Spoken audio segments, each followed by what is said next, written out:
Ladies and gentlemen, this is the main event of the evening. Ordered back. Ladies and gentlemen, I'll be at $50 if you'll point out the person who threw that into the ring. $50. We can't have people throwing things in this ring that are going to injure somebody else on the opposite side of the ring.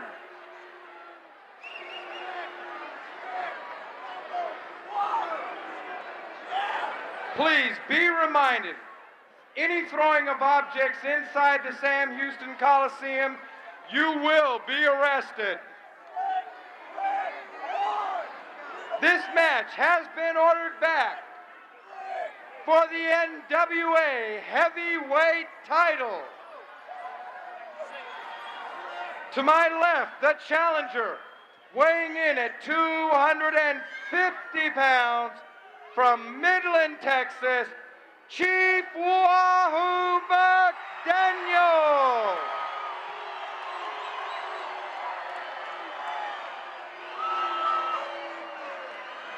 The current National Wrestling Alliance NWA heavyweight champion from Charlotte, North Carolina, weighing in at 242 pounds, Nature Boy Ric Flair.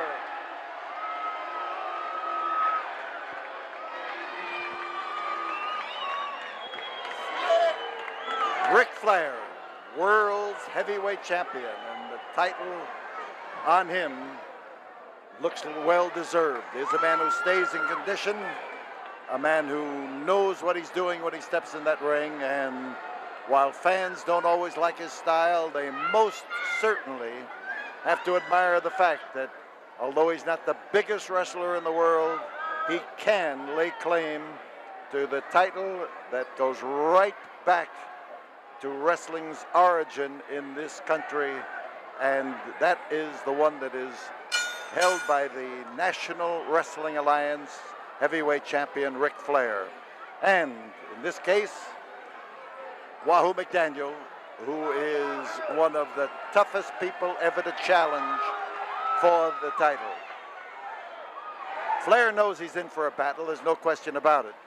Wahoo never comes out of that ring that doesn't give somebody the battle of their life, and he has an aggressive style mixed in with the fact that he is an Indian, that he is a former All-American football player, that he is a former professional football player. All of that sports background of his is well placed on the shoulders of Wahoo McDaniel, and he knows how to worry a champion. Right now, he has backed down Ric Flair. Ric Flair came in there with all the confidence in the world, and Wahoo just stared at him, looked at him, and then walked toward him, and Ric Flair decided that he'd better move. So as they pull and tug around on their feet, it is Flair with a side headlock, and Wahoo tries to get a well-balanced stance. He comes out with a Japanese arm lock and gets leverage that can take the champion off his feet, and does. So Flair on the canvas, and Wahoo McDaniel working on the arm bar.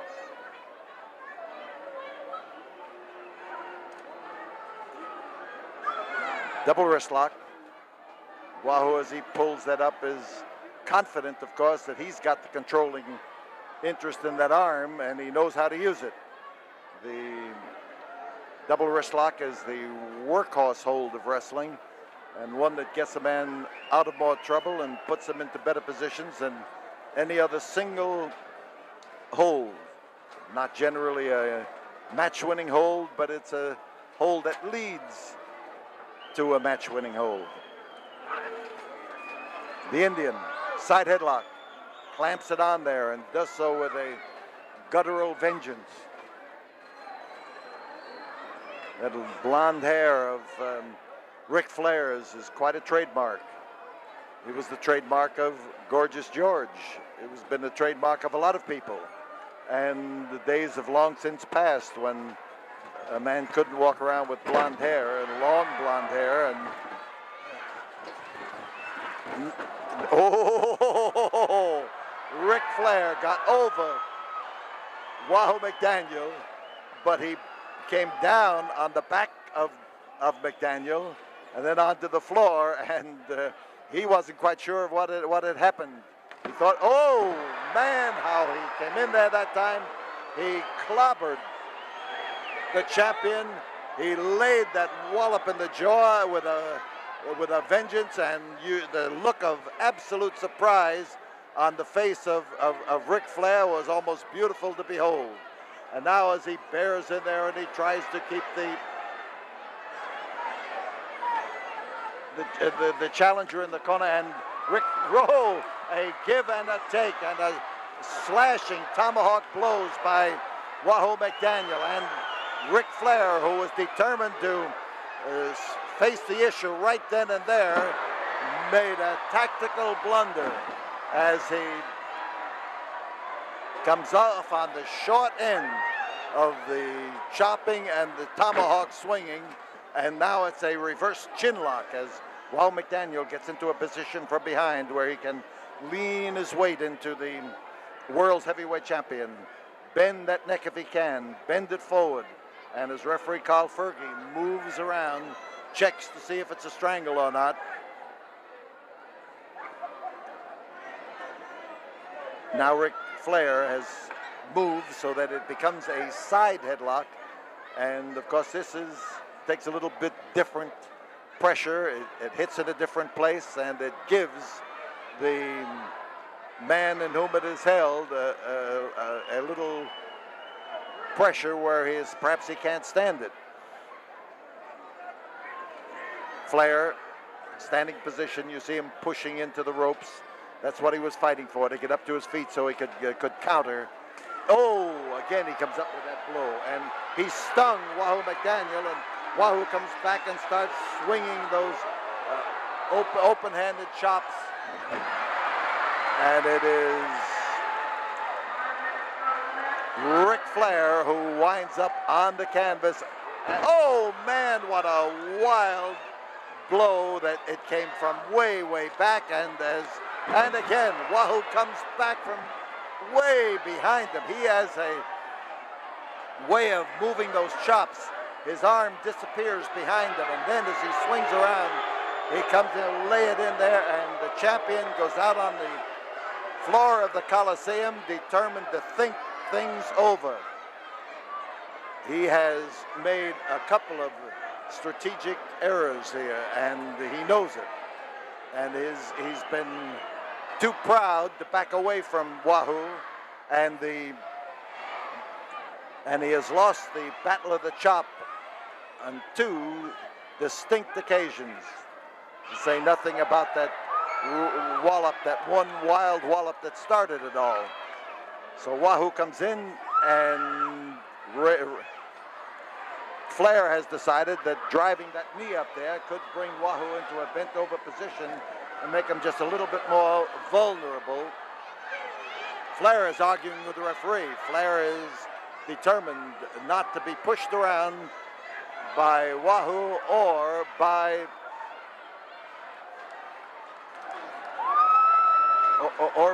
the referee, but Wahoo is having his problems. The last blows have been good ones for Ric Flair, and the referee wants Wahoo to get out of that corner. He's out, and here's Flair trying to lay his body in there with his, oh, how he does that. He has a tremendous sense of timing. He caught the head, he come in there and dropped down. Wahoo has raised his shoulder, and again he has raised his shoulder at the count of two. That left shoulder of his came up, there's one, and Wahoo is close to being pinned. His leg is held up there, and he is wrapped up in the grip, and the champion has his foot against the rope. There he is, the referee caught it. The referee calls for the break, and Ric Flair gets up on his feet and comes down before Wahoo has a chance to move. He may have strengthened his hold with that particular maneuver. And this time it's Wahoo decides that his foot is over the rope. You learn rapidly or you don't stay in the ring. So Wahoo catches it. The blow underneath the chin up against the throat, and the champion moves in there to start pummeling him. Reverse arm bar. Here's the Wahoo chant. Listen to those fans as they scream for Wahoo.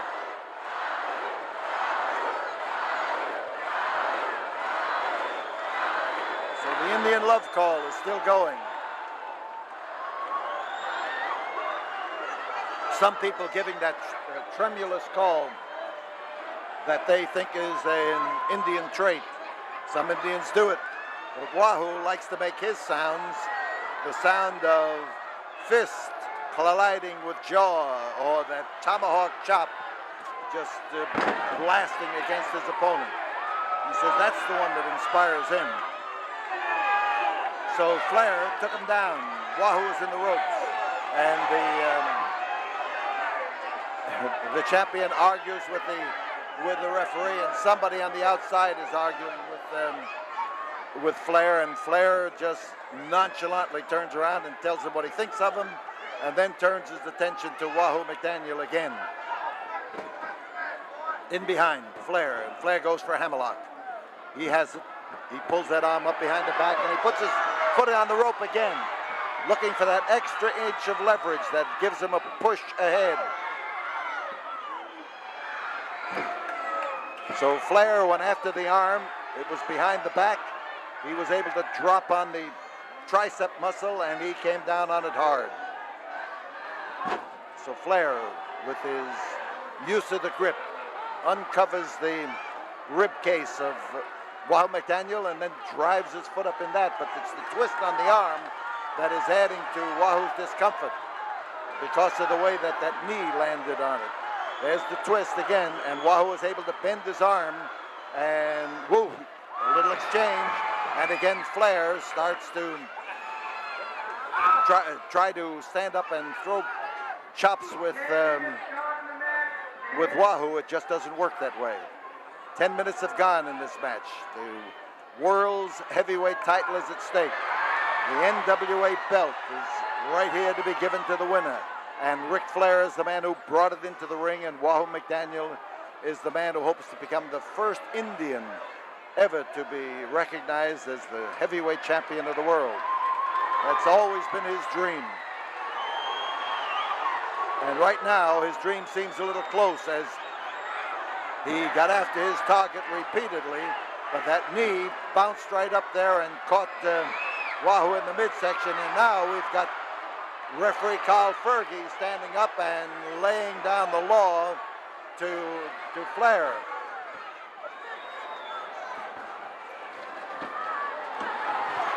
Oh, the best chop of the night. The best chop of the match. And Flair felt it. He gets a lift back and he dropped him hard, and this could be it. There's one, there's two, and there's Flair. That's why he's champion. Because in situations like that, he calls on every muscle of his body to operate at once, to cooperate with each other, and to do something, and he got out that time. Flair backing up, trying to get out of the range of Wahoo's chops. But as he's in that corner, he's thinking, trying to maneuver Wahoo into the position he's in. There it is. He did it, and Flair gets Wahoo doubled up, but you can see that the foot is high on the rope. He was depending on a quick pin, hoping to catch the referee in behind Wahoo where he couldn't see. Didn't work out that way. And Wahoo has averted the disaster, and the champion, oh man, he came in there that time and literally knocked his block off. And here on the floor alongside of us, here on the concrete, is Ric Flair. And Wahoo is impatient. You see him grabbing the blonde hair of Ric Flair, trying to raise him up where he can take a crack at him. And Flair came over that time with a simple gesture. He stuck his thumb in the direction of Wahoo McDaniel's eye. Oh, man, how he clobbered him that time. And again, Wahoo with that long driving blow that he delivers so well. Wahoo in the ropes and shoulder butt, well applied. And Wahoo goes for the backslide, and the champion is being rolled back. There's one, there's two, and he managed to get those long legs of his over there to turn them and to twist his shoulders out of trouble. And through the ropes and outside goes Wahoo McDaniel. He was one arm there by the world's heavyweight champion. There's Flair up there into that ring post, and Wahoo is on the floor. He has been smashed head first into the ring post. He is up against the barrier that is around the ring, and Flair is anxious to keep him there. He comes around with a first-class driving chop, and the Wahoo put a stop to it. There's Flair, and Flair is crashed into the ring post and down onto the concrete. And the referee now is trying to get Wahoo back in the ring. Flair has hit that thing solidly and hard. Almost, it seemed, with the whole length of his face. And his head is bleeding. He is in the ring. He is trying to avoid Wahoo if he can. And Wahoo is trying to make sure that he just doesn't avoid him. The swinging chop of the Indian again. And now Ric Flair goes through the ropes and over, and he goes up and down, and he caught a chop, and this could be it. Wahoo hit him on the way down. There's one, and there's two, and I'll tell you that Flair can find a rope with that leg. And of course, it's the referee's prerogative, but few referees will call a man down if he's got a foot over the rope and he sees it. Wahoo, Indian war dance, victory dance, rain dance, doesn't matter. It's Wahoo. And as he comes in there now, he tries to splash Ric Flair all over the canvas. 15 minutes have gone by.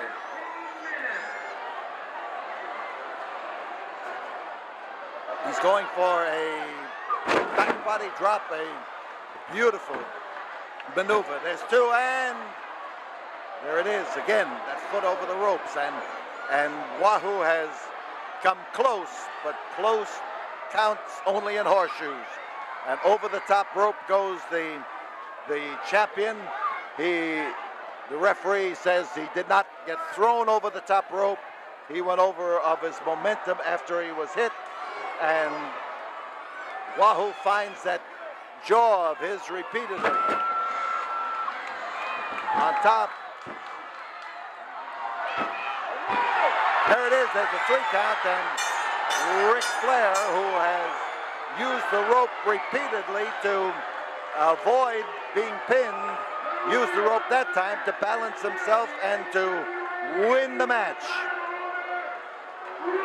Ric, there is the winner, and still the NWA World's Heavyweight Champion, and Wahoo McDaniel is disconsolate.